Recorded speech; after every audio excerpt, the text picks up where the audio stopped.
My presentation is about the Sustainable Food System series that was supported by the HHD Innovation and Collaboration Grants. This series consisted of 4 workshops on sustainability-related topics along with hands-on activities.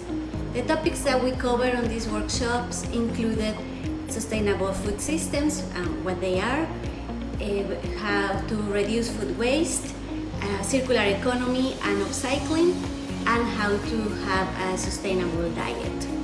The hands-on activities that we performed included brewing kombucha, making a body scrub using food byproducts or food waste, specifically caropomas, and we also dehydrated herbs and made our own our own tea blends. So I encourage everybody to listen to my presentation. I'm Rosalia Garcia-Torres, faculty in the Family and Consumer Science Department, specifically in the Nutrition, Dietetics and Food Science program.